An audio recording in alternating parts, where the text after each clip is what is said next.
Now, Kenya Airways has signed a code-share agreement with JetBlue Airline, allowing Kenyans living in Minnesota to fly non-stop to Nairobi.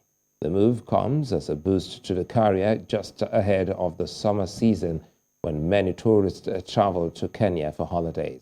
The deal will see Kenya Airways passengers in Minnesota directly book their flights to Kenya and fly out of Minnesota to get on the non-stop JFK to Nairobi flight.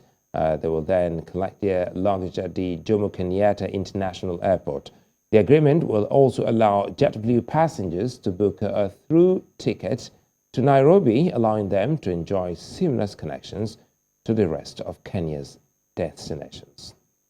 Now, joining me on the news is Abiola Odutola. He's the managing editor at Nairametrics and Aviation Analyst. Good to see you, Abiola. Quickly here, this is good news for Kenya Airways, but does it have the capacity to handle the influx of passengers, since this offers direct flights both ways?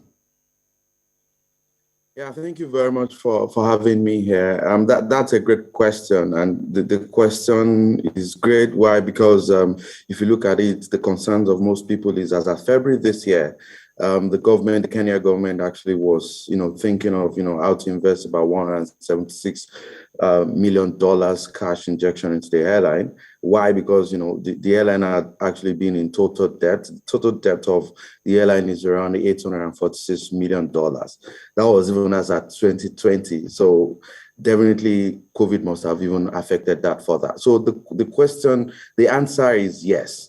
Right. And my reasons are, one, the Kenya Airline actually operates domestic flights, for running through 42 destinations across Africa, Middle East, Asia, and Europe. As at the last count, the group had about 24, aircraft in operation. So I would say yes. And Kenya Airways is working on a Pan-African airline partnership, where we understand, with South Africa Airways.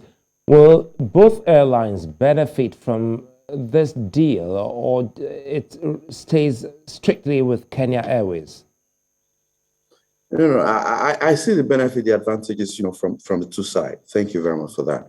And why? Because I would say yes, both of them will benefit, and because there are certain, advantages here.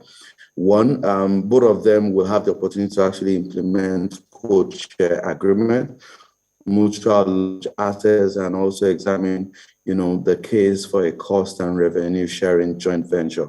That's, from the Nairobi to, Joburg route. Another advantage is there'll be joint, at least they could also explore joint training and maintenance. And if you also look at the fleet of Kenya Airways has surplus Boeing 787 wide-body jet. You understand? So what that means also is SAA could also, have access to, this. Why? Because, SAA over time had actually reduced, its fleet, definitely due to, bankruptcy protection. But I will say yes, both of them stands to benefit. Thank you. Well, Abiola, before I let you go, do you see more African airlines engaging in such agreements worldwide? And how much of competition can they bring against the more prominent airlines from North Africa, Asia, and even Europe? I'll say also yes, but my yes here is actually conditional. And the reason is the truth of the major challenges, I'll say, most of the African airlines has, most apparently even from Nigeria, is the unstable environment.